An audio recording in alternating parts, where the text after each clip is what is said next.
everyone, and welcome to today's webinar entitled The Secrets of Successful Cultural Due Diligence.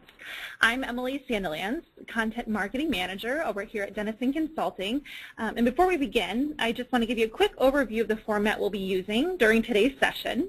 We'll begin today's webinar by hearing from Ia Ko, Research Consultant at Denison Consulting, who will discuss the trends and challenges in cultural due diligence. We'll then hear from Dan Denison, Chairman and Founding Partner here at Denison Consulting, who will introduce and discuss the Denison Cultural Due Diligence Framework. And then lastly, we're going to turn things over to Levi Niemanen, Director of Research and Development at Denison Consulting, who will take us through a fascinating case study. We'll spend the remainder of our time, about 10 minutes, answering any questions from our audience. We'll do our best to get through as many questions as possible in the time allotted, so please use the questions box in the GoToWebinar widget to submit any questions you might have throughout the duration of today's session. This time, it's my pleasure to turn things over to Ia, who will get us started. Great. Thank you, Emily. My name is Ia Ko, and I'm going to get us started here. And I'll quickly mention that today's webinar is the first of the two-part series on M&A. We'll focus on due diligence today, and our next webinar will focus on integration. And Emily will share more information on our next webinar and other upcoming Denison events at the very end of today's webinar. So to get us started, I have two questions for you. You'll see the poll appearing on your screen. The first question is, have you been involved in cultural or human capital M&A due diligence? Take a moment to select yes or no on your screen, and this will help us understand your experience with cultural due diligence. So I'll give you a second here. All right, great. So it looks like a little more than half of you have participated in the M&A due diligence. That's great. I'd love to hear more about your experience with M&A cultural due diligence, and we'll move on to the next question. So Kevin, can you shoot us? Next question is, if you have been involved in M&A cultural due diligence, how successful was your approach? We have 4 menu options, from complete flop to raging success. I'll give you a moment to give us your response to this question.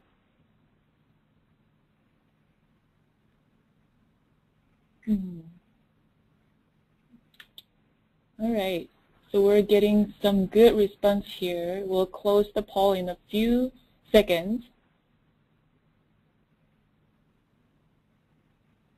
Okay. All right, that's great. So most of you said it was a nice win. That's great. I'd love to hear more about your experience either at the end of today's webinar or after the webinar to continue the conversation and learn about your approach. That's great. So the latest statistics on M&A is that the worldwide M&A activity has reached over $2 trillion in 2014. And that's 75% higher than last year. And overall, the reports say that the acquirers are doing a better job at creating value, and they're overpaying less for companies. And the biggest drivers of this increase in M&A activities are the pharmaceuticals and the tech industries. When it comes to pharma, healthcare, and life sciences industries, they are constantly facing new opportunities resulting from the Affordable Care Act and other changes in their industry. When it comes to tech, media, telecom, they're in a constantly evolving environment, so there's a great need for long-term growth. Despite the growth, studies after studies show that about up to 70% of deals do not realize the originally stated goals. But given the fact that M&As are a critical pathway to growth, we think that companies will continue to pursue M&A no matter what the potential downsides might be. A lot of these deal failures are contributed to cultural clash or the inability to manage culture. And because of that, now companies, leaders, and M&A professionals get that successful M&As pay attention to culture early, and they manage culture throughout the process. Today we'll focus more on the paying attention to early piece, and next webinar will focus on managing culture in the transition and integration phase.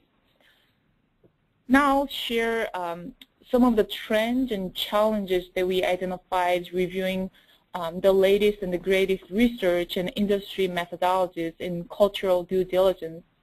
I will highlight 3 of those today and share how we might tackle those challenges throughout the webinar. First is that it is really not about why, but about how when it comes to cultural due diligence. There are numerous research publications, industry reports that point to the idea of why cultural due diligence is important because it matters to post-integration performance. So people get the why of cultural due diligence, but it's not always clear how to do that. People don't always know how to do it. They may not be equipped with the capability or tools. There are some frameworks that are really helpful, but we still see some challenges associated with the cultural due diligence, especially in 2 ways. First is how you define culture and how you measure culture in due diligence. Looking across different research and industry practices, we say that culture has been defined and measured in a number of ways. What you see on the screen is a selected sample of how culture has been defined and measured, ranging from structure to autonomy to teamwork and value and procedures. Out of those, we say that organizational structure and their decision-making process have been one of the top 2 aspects of culture that have been included in cultural due diligence. Our perspective on this is that it can create a challenge when you're opening up what it means to, what organizational culture means and how you might measure that. It is good to look at culture in a number of different ways, but our thinking is that it's extremely important to focus on aspects of culture that matter to post-M&A performance. And this is where we apply the Denison model of high-performance organization in understanding, defining, measuring organizational culture in cultural due diligence. Dan and Levi will share more about how we can actually apply the Denison model in the due diligence work. I just want to mention that it is our perspective to look at aspects of culture that matter to performance. Last challenge we see, it might be the most clear one, is that M&A due diligence is a situation we might describe as a data desert. You may get the why, you may know how, you may know exactly what aspect of a culture to assess, but the access to the data that you want, that you need, may not always be easy, may not always be possible. You may not even be allowed to collect those data. And that's why a lot of times the M&A cultural due diligence work involves some sort of archival data and some sort of interview data based on structured interview or semi-structured interviews with the selected members from the leadership or the deal team. In the rarer cases, people use some new tools to collect the various other new data. But even if you get some sort of data, the challenge still remains in that how do you use all the data that you gathered in the due diligence phase to highlight the integration challenges? Because that's what you are really trying to do in the M&A due diligence phase. You want to inform the deal decision, but you really want to help the deal team, the leadership team, to highlight by highlighting integration challenges. So thinking through these major trends and challenges, we came up with a framework that allows us to conduct a rigorous due diligence in M&A phase. So now Dan is going to share a bit more on the Denison Cultural Due Diligence Framework. Dan? Great. Thank you, Ia. Thanks, Amy. About a couple of years ago, Ia and I kind of set out to review all the work that had been done on cultural due diligence that takes place before the deal. And we found a lot of papers, but we found really nothing, kind of to our surprise, that said, here's how this can be done. Here's how this can be done effectively. There were lots of papers that were kind of saying this is an important thing and it should be done, but not much about how. So that's what we tried to define, is that we tried to put together, what we saw as the most basic approach that we could on how to do cultural due diligence before the deal happens. Because really, if you don't have the culture issues on the table before the deal closes, our experience is that it's hard to get them back on the table after the deal closes. We have quite a few of our projects where, in the past, where the work on cultural integration begins as the deal closes in the early phases of transition. Unfortunately, we probably still have far more that happen a year or two after the deal when some things aren't working very well, and then organizations are asking for help. But our approach tried to recognize the data desert and the limitations that you have in terms of access, and try to build from there an approach that would overcome some of these limitations. And so really what we developed was an approach that questioned the difficulty in accessing decent data and being able to characterize the culture prior to the closing of the deal. Of course, we recognize that your access is really restricted. And you need to begin really even before there's a transition team. When there's just an acquisition team, you need the capability to define the targets before you even decided on a specific target firm, and to learn as much as you can about the cultural due diligence issues. And we looked at this as a funnel where what we're trying to do is reduce the risk associated with the culture gap and the integration plans as much as we can in a set of stages. And the other thing that we started to question is that, really the assumption that there isn't any data available on the culture of organizations prior to the time when you have a transition team and you can begin to interact directly is kind of open to question. It used to be that the boundaries to organizations were really pretty solid. Now they're much more porous. You'll notice the first stage in here is social media.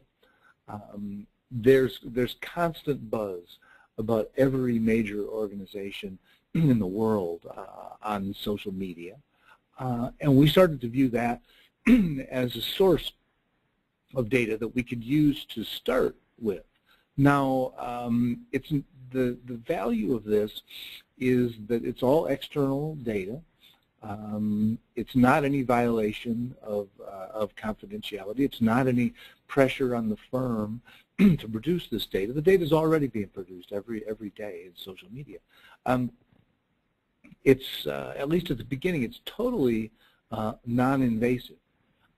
You can look, you can analyze, you can characterize, you can contrast, you can look at customers, you can look at competitors, and you can get a feel for the differences, the cultural differences between firms, potential acquisition targets, well before you knock on their door. Of course, the big limitation is that you can't kind of knock on the door of 5 potential targets and say, well, we'd like to do a culture survey, or we'd like to do some focus groups or integration because we're interested in acquiring you. There's very, very few situations in which that type of thing can really be done. So what we did was design a process with stages, first starting with social media, then moving to stakeholders that are not directly a part of the firm but know it well, then are around the edges. Next, going to HR data, both within the acquiring firm and also potentially as the targets are defined in the target firm. Then moving to kind of on-site work and interviews to help follow through and clarify the key integration challenges in the deal. This webinar doesn't really talk about the transition and integration phases. That'll be in our upcoming webinar that'll follow through that, because that side of our work is pretty well established and pretty clear what you do there. This part on the pre-deal cultural due diligence, we've been real interested in for the last couple of years, because we think we've kind of come up with some things that help us do this a little bit better than we have been able to in the past.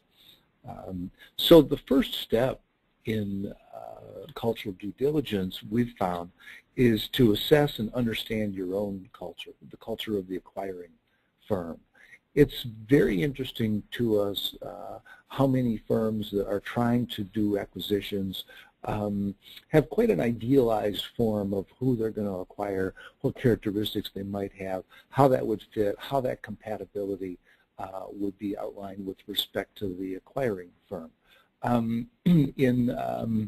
In one merger that we worked on years ago, the transition team, after they'd looked at both cultures of both organizations, they started saying that they were so compatible that they were really like twins separated at birth and now reunited. And sometimes it's a little easy to get carried away with the understanding of your own culture, the strengths that you're trying to build, the limitations that you're trying to overcome. A lot of the strongest mergers actually take quite different but compatible cultures, or different but compatible business models, and combine them together in a way where the wholes are worth much more than the sum of the parts. But that means trying to overcome some of the limitations and gaps. And then finally, having a clear picture of the ideal culture for the acquisition, for the target, so that you have a very clear picture of what, often in the abstract, you're trying to create, you're looking for, and you're trying to build upon. So these 4 steps are very important as a first stage, and we found that some discussion, some understanding of where you're starting from with the culture of the acquiring firm can often produce a lot of value. One of the frameworks that we use in this to clarify the culture dynamics is from the work of Mitch Martz and Phil Mervis, contrasting the different types of mergers and characterizing them in terms of the degree of change in the acquiring company and then the degree of change in the target company. Preservation is when independence remains the same. There's not much change in either one. Transformation is when both are changed forever. Absorption is when the acquiring firm just kind of absorbs the target firm and requires them to conform. And a reverse merger is a little bit less unusual, but really almost every merger that we work with has some aspect of a reverse merger where the acquiring firm is interested in and can benefit by a lot of learning from the target firm. So understanding the dynamics that you face and being clear about this. One of the big surprises to me is that this chart can sometimes make a transition team, even when the process is fairly well along, scratching their heads, saying, well, which one do we fit in? Because they haven't thought through some of the basic culture dynamics. But at the far left end of the funnel, what we've also piloted and now done several projects using social media data, because we've been able to code the themes from qualitative comments of really of any form. They can come from the web, they can come from Twitter, they can come from Glassdoor, They can come from existing qualitative data in an organization, and we've developed a method of analyzing those in terms of the measures, the traits in our culture model, that's proven to be very useful in integrating all of this sort of data that's now quite public, but can be hard to capture and hard to frame. And in a few minutes, Levi will give us a case study overview of how we use this and how this really helped to clarify some of the key integration challenges.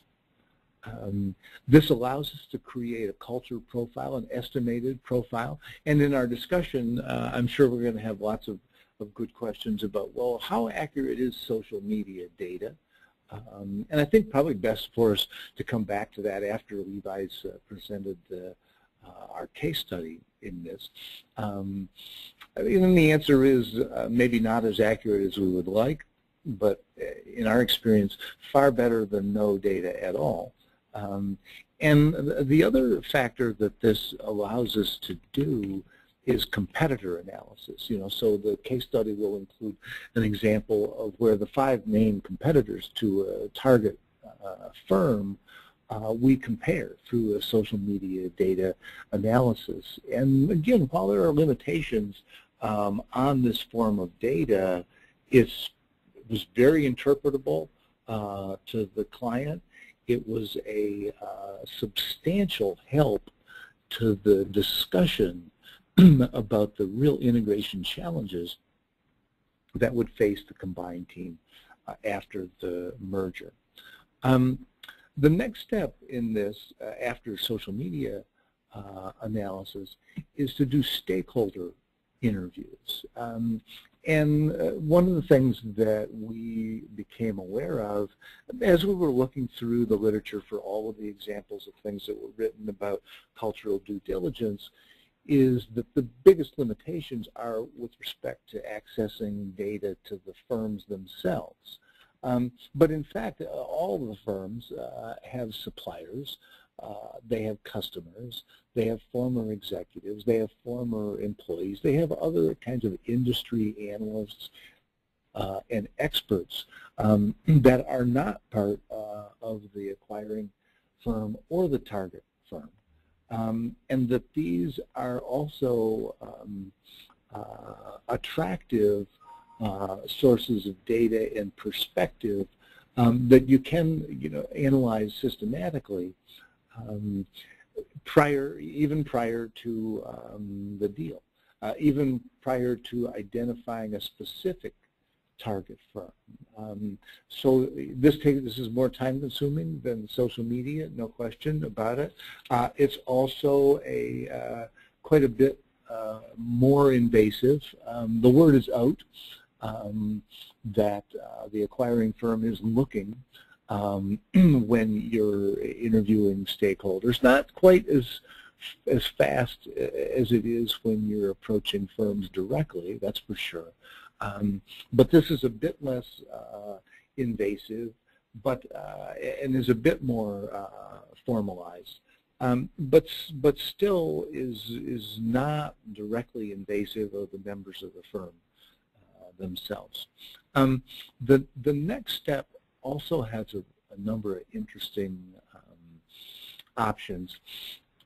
In the acquiring firm, there's a rich set of HR data from the talent side, surveys, performance appraisals, and integrating these and trying to summarize them in terms of our culture model has been a good way for several of our clients to get a handle on the contrasts. And again, this is built on the ability to map any form of qualitative data, any form of verbatim or text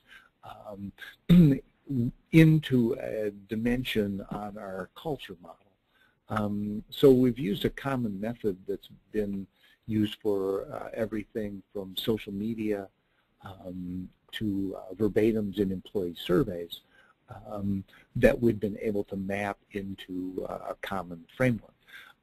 This type of data is also quite attractive from a target firm, but at this point, when you're starting to make requests of data like this, it becomes quite a bit more invasive.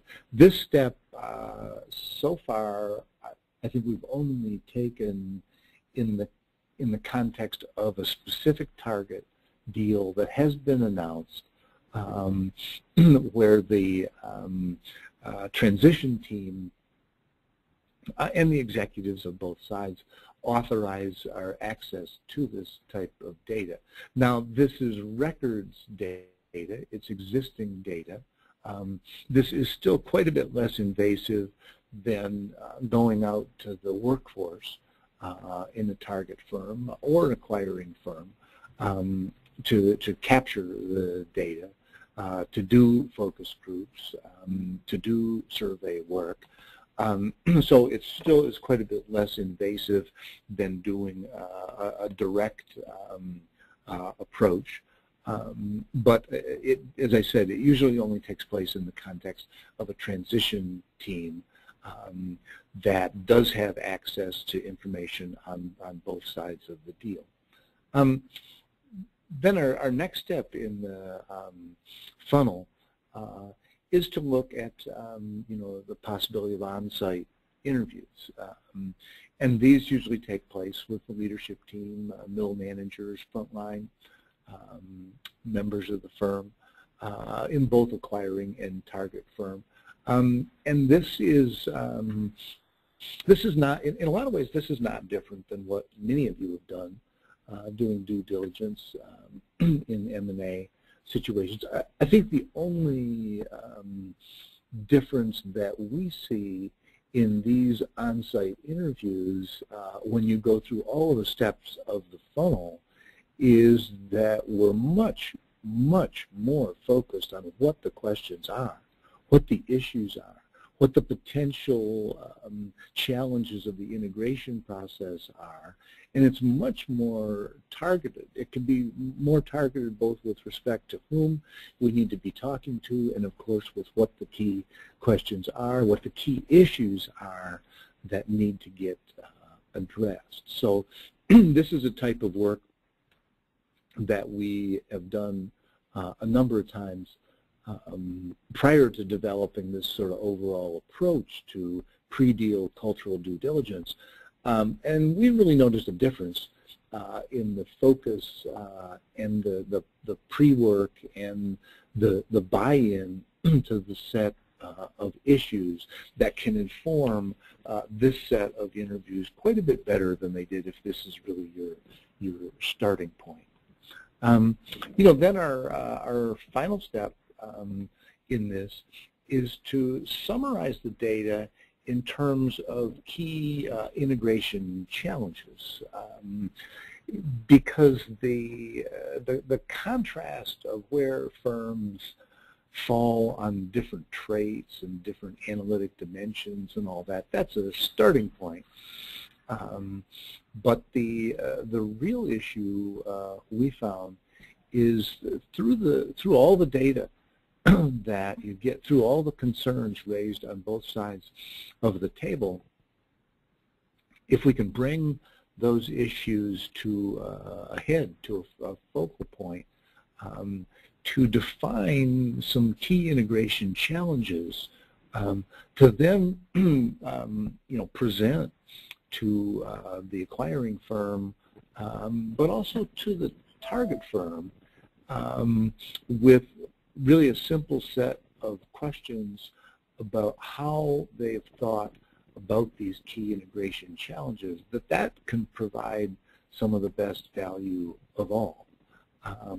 When you have the experience of summarizing the cultural due diligence lessons in terms of key integration challenges, and you present one of your key integration challenges to the acquiring firm or the acquiring and target firm, and you say, well, what are your plans for branding, for example, and there's a silence around the table, or there's, you know, some people kind of blinking their eyes. Those kind of, or how the management teams will operate together in the new combined entity. What we found was that mining this rich collection of data sources on cultural due diligence helped us identify some issues that neither firm had considered well enough to really feel they had them resolved, and also to highlight the issues where, if they're handled well, this can be a brilliant integration. If they're not handled at all, it could get pretty rough. And so our experience with this has been quite positive, because as you pose those integration challenges, then our culture analysis is speaking to the agenda, speaking to the dilemma, speaking to the challenges that are faced by both teams in trying to make the merger a success. So that's kind of the way that we have managed this funnel. And so now really the thing that I'd like to do is turn things over to Levi Niemanen, our Director of Research and Development here at Denison Consulting, so he can walk us through a case to bring some of these concepts alive. Levi, over to you. All right. Thanks, Dan, and thanks, Ia. Really happy to be able to share with you a little bit from one case example of a project that we've done with two firms going through a merger. Like so many good cases, you know, this one started with a phone call, and the voices on the other side of the phone, I think, really feeling a sense of urgency. We're moving ahead. We're thinking about making this acquisition. The plan is to have this acquisition, you know, close within about a month's time. We're also starting to experience some good and some challenging questions from our board, from our executive leadership, that are really wanting to know more about whether or not this acquisition will be a good culture fit.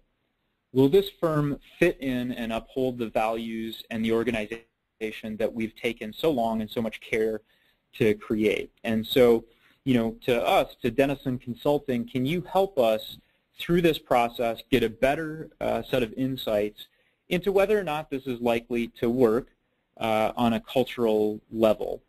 And so for us, I think our goal and our primary purpose with this project was to have a good forward-looking lens on this, and to look at the culture due diligence assessment as really informing the next steps in the strategy of that deal process that's moving ahead. And as Dan said, in highlighting some of the key business challenges, the key integration challenges that we knew that both executives on both sides of this merger would really need to get to work on. Not only on day one as the merger shapes up and takes reality, but even before that, as they move through each of the final steps of the deal process. So that was our charge. That was our starting point for getting involved in this one.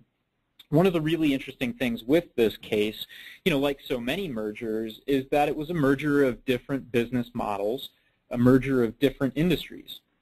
On the acquiring firm side, you have a consumer electronics business responsible for the design, manufacturing, production of electronics, really long-standing history and reputation in the marketplace, not only in the U.S. but globally, and quite well known for its iconic products.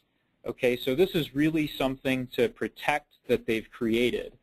And where the acquisition of the target firm in this case would bring on board a retail chain, a consumer-facing business that would position them much, much closer to the end user customer.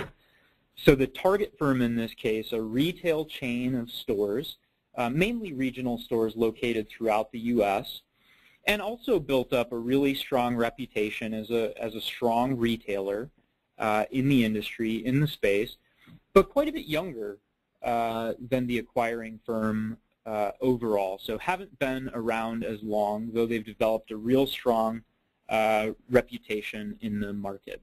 So a real compatible set of organizations to bring together to get the consumer-facing business a lot closer into the manufacturing side, and to use that as a way to drive the next set of innovations over the next 10 to 20 years.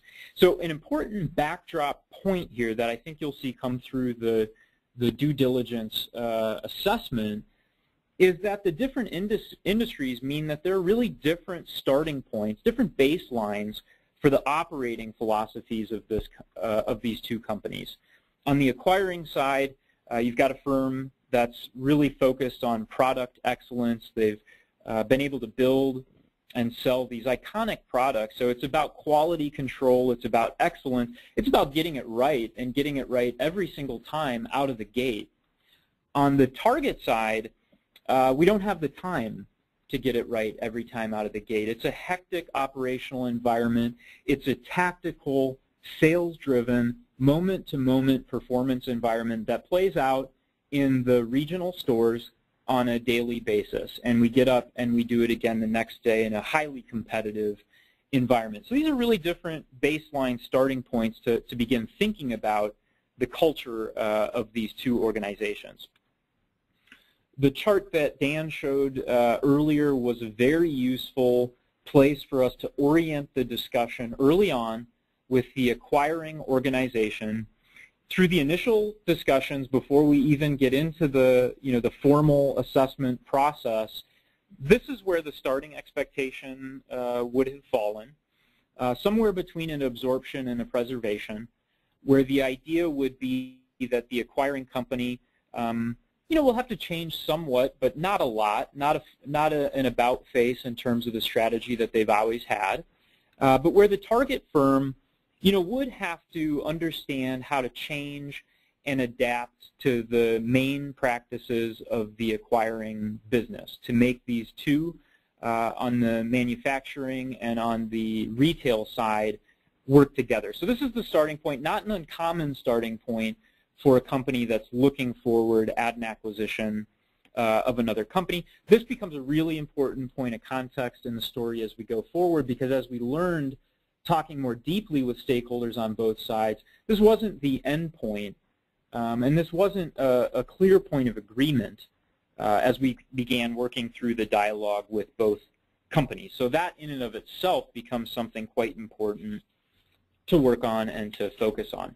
So getting now into the formal set of activities that we completed as part of the assessment, the first thing that we started with, again, is the non-invasive social media data analysis, leveraging a few different data sources there.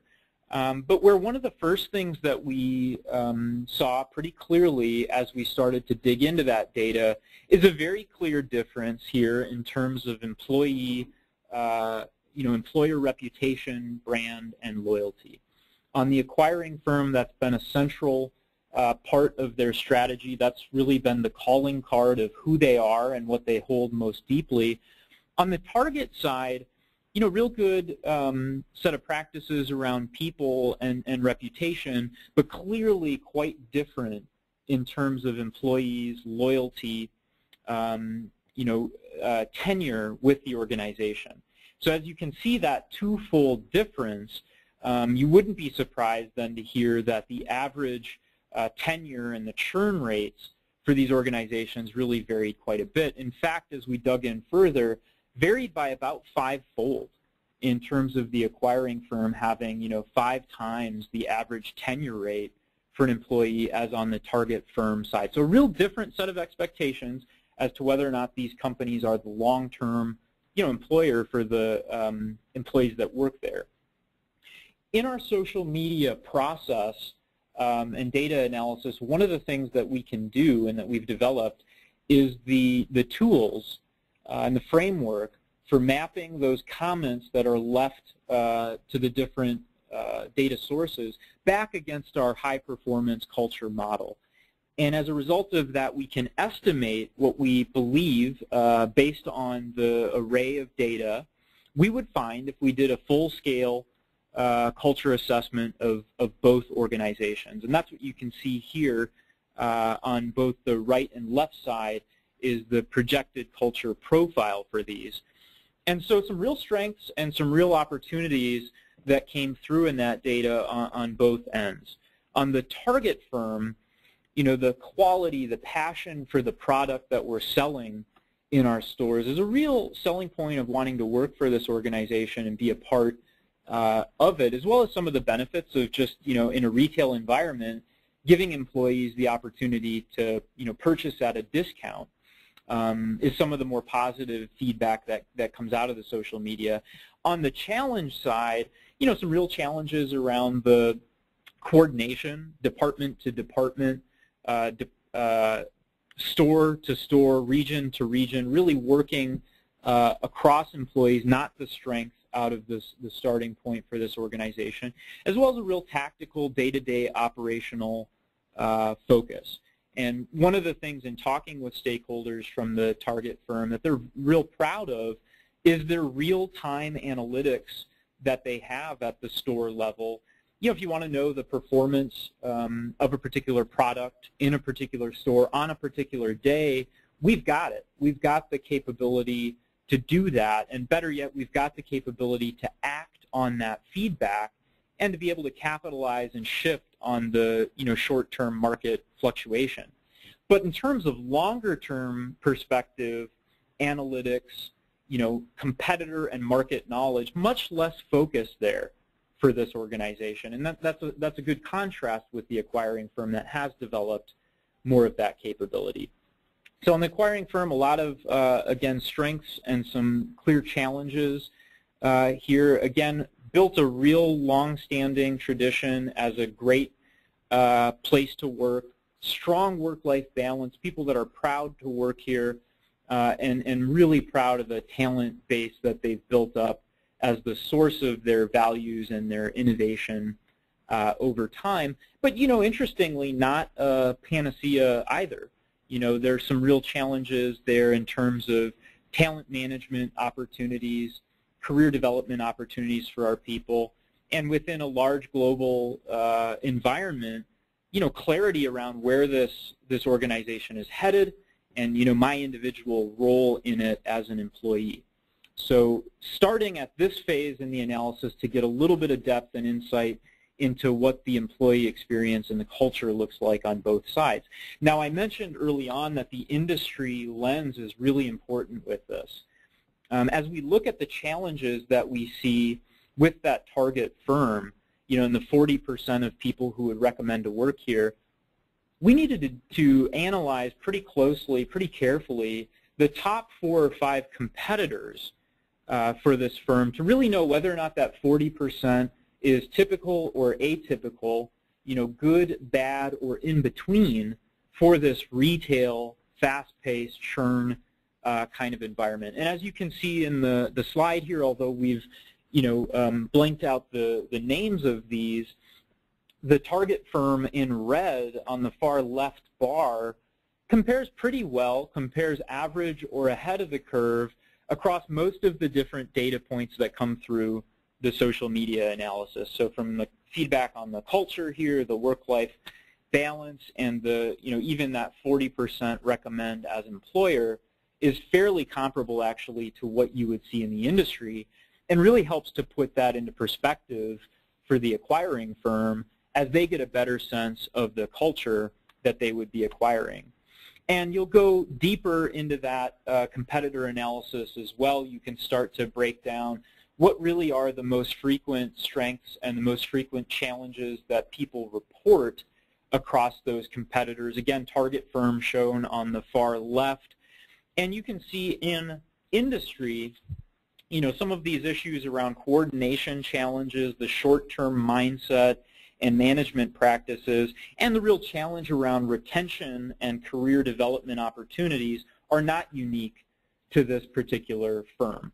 It doesn't let them off the hook for wanting to improve upon that and to use this as an opportunity, but also not the only firm in this retail space that experiences those challenges on a day-to-day basis. I won't spend a lot of time here. This is one that you saw in Dan's section. This is where we start to get closer to working with stakeholders actually analyzing some archival data, some surveys that were available, collected in the past, and doing both a good quantitative and qualitative analysis of that pre-existing data. So this is where they're actually handing over some of that documentation that we can pore over and analyze. Now on the target firm side, what comes out of this starts to help to confirm what we're seeing through the social media picture, where fast, flexible organization, products, focus on customer, a lot of flexibility, people working together pretty well at that store level to get things done in a high-performance environment, but again, some real challenges around how to coordinate and create that day-to-day consistency. The acquiring firm starts to look a little bit more developed in a number of areas, particularly around the longer-term aspects of strategy, mission, vision. And in talking with stakeholders from the target firm, they'd be the first to tell you that it's about day-to-day performance and survival, gone through an incredible period of growth over time, but we haven't had time yet, we haven't had the luxury yet to really define and get clear about strategy and get clear about vision. And a real unique opportunity in this case for the acquiring firm to try to capitalize on, again, some of that speed and some of that day-to-day performance management and goals that they drive toward in the target firm. So we go through those rounds of analysis. Now we're getting a really good picture on what some of the strengths and issues are going to be in this thing.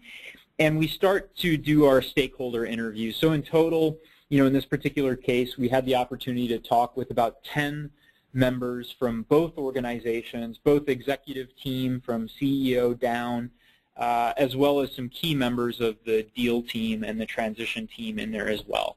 And again, coming back to what are some of the key integration challenges going to be, front and center and a real important starting point for more dialogue between these executive teams is going to be the difference in expectation around how much autonomy is going to be sustained throughout the merger process. Where if you look at, the target's expectation, they see this in some ways to be the opposite of what the acquiring company sees. So from their view, it will be the parent company that needs to adapt to their pace and their speed, and also needs to give them enough arm's length ability to manage the organization, because after all, they know that industry, they know that space better than anybody, so they'll need that autonomy to do it. And clearly a place where more discussion and some alignment is going to be really, really important. I will say that the stakeholder interviews, that's where you start to triangulate across the different data sources that you are collecting. As Dan said, the social media data, the archival survey data and mapping process that we use, good estimated profiles from that, a good sense of what to expect. And into the interview process, you can get pretty deep and start to corroborate what those key issues are going to be. So in putting that all together, our goal here was to bring a dialogue to the executive team, which we did, that helped to point out what the synergy was going to be in this merger, and what some of the differences were going to be, and also then the key integration challenges from a business perspective. In terms of synergy, we thought that both organizations are going to be speaking a common language, because at the center point of both is a really strong passion for both the products and the customer experience that they have. So as they make decisions, it's very clear that neither is going to sacrifice at all in terms of excellence in products and customer. Also, really strong relationships. I don't think I mentioned at the starting point here that the target firm was already, selling products from the consumer electronics business for a period of years.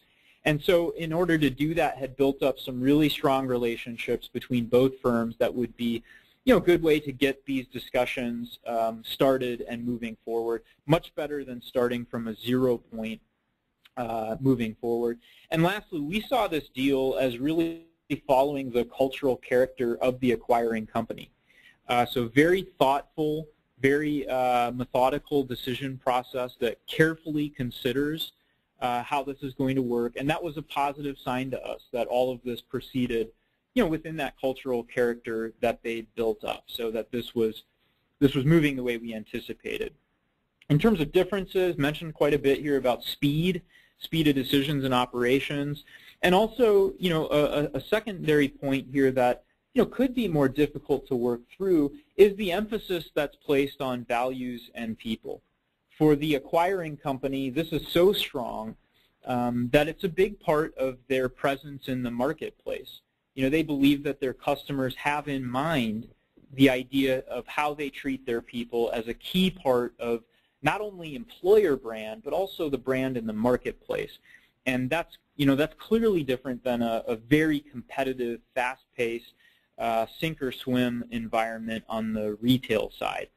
So very important to work through those potential differences in values. In terms of key business challenges, we've already mentioned a number of these, but a number of places here where the culture really sets up a number of decision points around how the management and organization structure of these two companies is going to work going forward. Are we talking about one executive team? Are we talking about a reporting structure that's designed in a way to allow for autonomy of that retail chain? And that same discussion kind of folds across the whole org structure. One HR department or two? One finance and accounting or two? Etc. As we think about these two companies coming together, a lot of interesting questions around how to brand these stores.